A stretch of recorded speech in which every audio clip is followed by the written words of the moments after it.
하늘의 묵상과 기도. 오늘은 12월 25일 목요일입니다. 메리 크리스마스. 예수님의 탄생을 기뻐하고 찬양합니다. 이번 주 암송 구절을 함께 암송하겠습니다. 이번 주 암송 구절은 사무엘상 12장 23절 말씀입니다. 나는 너희를 위하여 기도하기를 쉬는 죄를 여호와 앞에 결단코 범하지 아니하고 선하고 의로운 길을 너희에게 가르칠 것인즉. 아멘. 오늘의 말씀은 사무엘상 12장 11절부터 15절 말씀입니다. 오늘의 말씀을 천천히 정독하시겠습니다. 여호와께서 여룻바알과 베단과 입다와 나 사무엘을 보내사 너희를 너희 사방 원수의 손에서 건져내사 너희에게 안전하게 살게 하셨거늘 너희가 암몬 자손 왕 나하스가 너희를 치러 옴을 보고 너희의 하나님 여호와께서는 너희의 왕이 되심에도 불구하고 너희가 내게 이르기를 아니라 우리를 다스릴 왕이 있어야 하겠다 하였도다.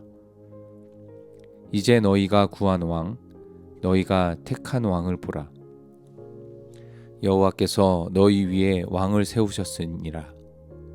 너희가 만일 여호와를 경외하여 그를 섬기며 그의 목소리를 듣고 여호와의 명령을 거역하지 아니하며 또 너희와 너희를 다스리는 왕이 너희의 하나님 여호와를 따르면 좋겠지만은 너희가 만일 여호와의 목소리를 듣지 아니하고 여호와의 명령을 거역하면 여호와의 손이 너희의 조상들을 치신 것 같이 너희를 치실 것이라. 아멘. 어제 말씀의 블레셋의 침략으로부터 구원을 기도하고 이에 대한 응답으로 오늘의 말씀이 시작됩니다. 11절 세번역 성경은 주님께서 이 호소를 들으시고 라고 시작합니다. 11절에는 몇몇의 이름이 나옵니다. 여룻바알, 베단, 입다, 그리고 이 말을 하고 있는 사무엘. 성경은 그들을 보내셨다라고 말씀하십니다. 짧게 이 인물들을 살펴보면 여룻바알은 사사 기드온의 다른 이름입니다.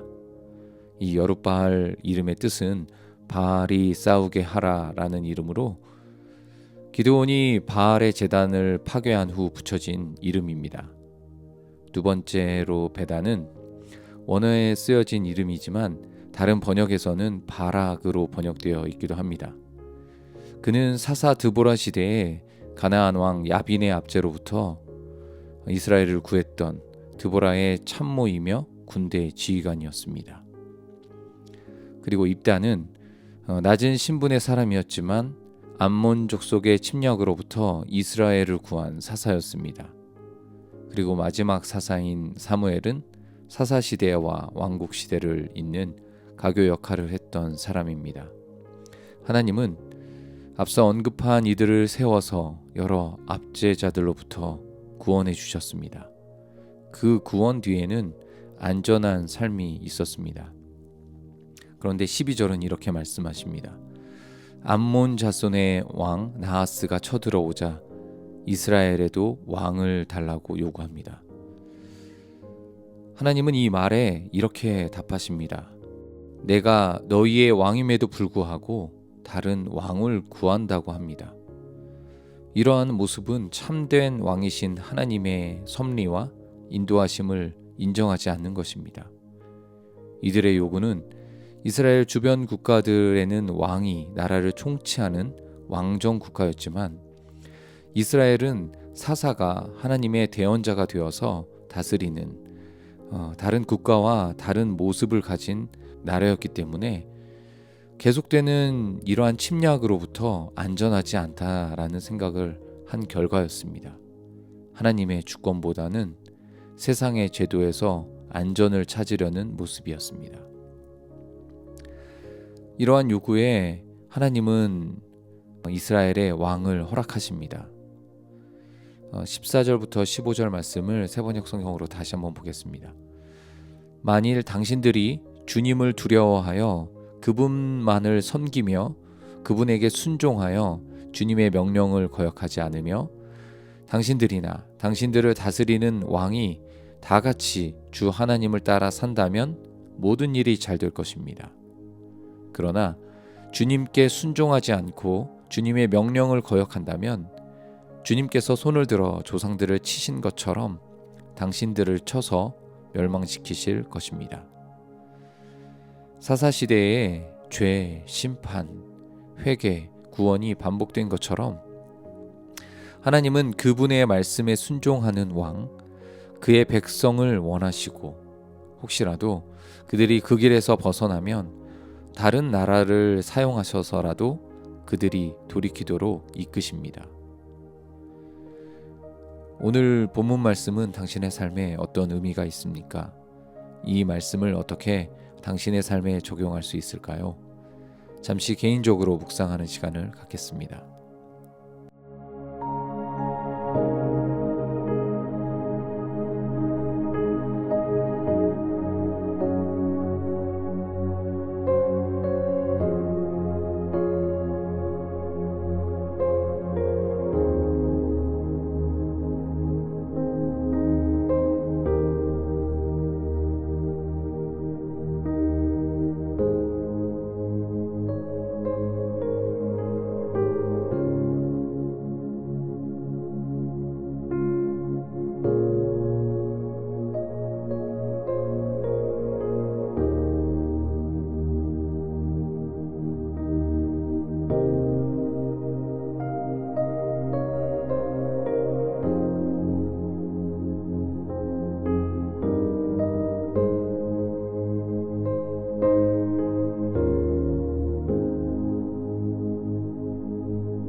오늘 말씀 14절 15절에는 하나님이 보시기에 두 왕이 존재하는 것 같습니다. 각 왕은 태생부터 순수한 혈통으로부터 태어난 왕이 있는가 하면 개인의 욕심과 욕망으로 왕의 자리까지 올라간 사람도 있습니다. 각 왕은 여러 가지 업적들과 잘한 일과 잘못된 일을 하는 것 등 한 사람 한 사람에게는 수많은 이야기들이 있습니다. 그러나 하나님은 이렇게 보시는 것 같습니다. 하나님을 경외한 왕, 하나님을 경외하지 않은 왕. 다르게 말하면 하나님 말씀에 순종한 왕, 하나님 말씀에 불순종한 왕, 이렇게 평가하는 것 같습니다. 하나님의 시선에서는 얼마나 오래 살았는가, 백성들을 얼마나 살기 좋게 만들었는가, 경제나 부가 얼마나 대단했는가를 왕들에게 요구하는 것이 아니었습니다. 단지 나의 말에 순종한 왕이었는가. 지금 나의 삶을 이 말씀에 비추어 생각해보면 이렇게 생각이 됩니다. 하나님은 나의 삶을 보시며 얼마나 하나님 말씀에 순종하는가를 보십니다. 물론 율법적으로 얼마나 말씀에서 하라는 것을 행하고 하지 말라고 하는 것을 하지 않는가만을 말씀하시는 것은 아니라고 생각합니다. 예수님께서 말씀하셨듯이 마음의 중심으로 행한 그 행동을 보신다는 것입니다. 이것은 사람들은 알 수 없는 경우도 많습니다. 티가 잘 안 납니다. 그러나 하나님은 아십니다. 사람들은 다르게 생각할 수도 있습니다. 하지만 참과 거짓을 구별하시는 하나님은 아십니다. 그리고 이렇게 말씀하실 것입니다. 너는 나의 말에 순종한 자이다. 너는 나의 말에 불순종한 자이다.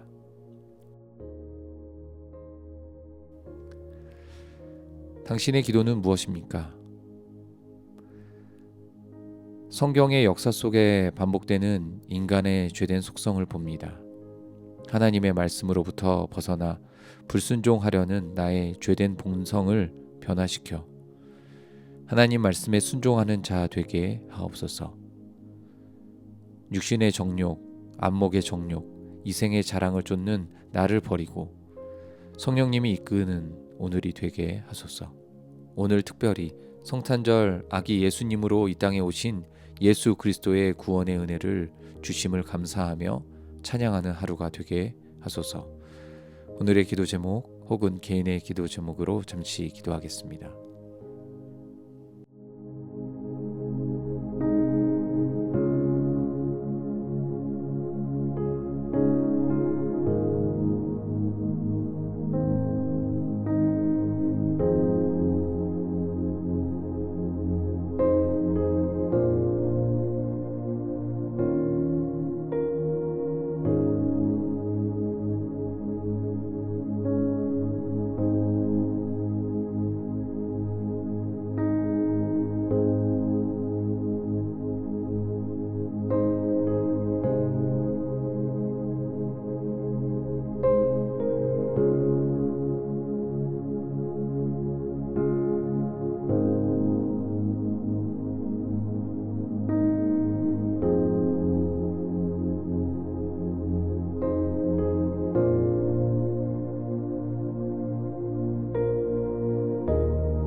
오늘의 중보기도는 북한을 위하여 기도하겠습니다.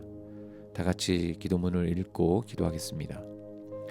전능하신 하나님, 100년 전 동방의 예루살렘이라 불렸던 땅, 그러나 이제 주님의 이름을 높이지 못하고 사람이 우상이 되어버린 그 땅을 긍휼히 여기소서.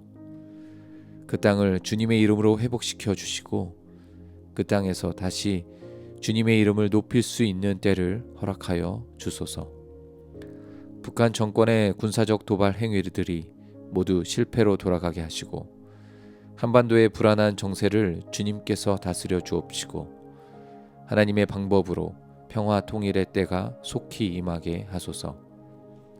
생명을 걸고 믿음을 지키고 있는 북한 지하교회 성도들을 보호하여 주시고 정치범 수용소에서 고통당하는 성도들의 부르짖음을 들으사 속히 자유의 몸이 되게 하옵소서. 이 시간 북한을 위하여 함께 중보기도 하겠습니다.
하나님, 신이신 예수님께서 이 땅에 아기 예수로 나시고 죽으시고 부활하셔서 구원의 문을 열어주신 그 은혜를 감사합니다. 오늘 말씀을 통해 하나님 말씀에 더욱 순종하는 자 되기를 소원합니다. 나의 죄된 육신의 속성을 성령의 불로 태우시고 하나님 말씀을 사모하여 이 말씀을 어느 때나 묵상하고 또 되새기고 더욱 가까이 함으로 내 삶 속에 순종의 열매들이 나타나도록 역사하여 주옵소서. 오늘 이 묵상으로 하나님의 도우심을 구하는 하늘의교회 모든 성도들이 내주하시는 성령 하나님과 동행하는 하루가 되기를 간절히 원합니다. 오늘 특별히 기독교 박해가 세계에서 가장 심한 북한을 위하여 기도합니다. 하나님, 북한 땅을 긍휼히 여기시고 그 땅을 회복시켜 주옵소서. 그곳에 믿음을 가진 믿음의 성도들을 보호하여 주옵소서. 하나님, 남한과 북한을 평화적으로 통일되게 하옵소서. 예수님의 이름으로 기도합니다. 아멘.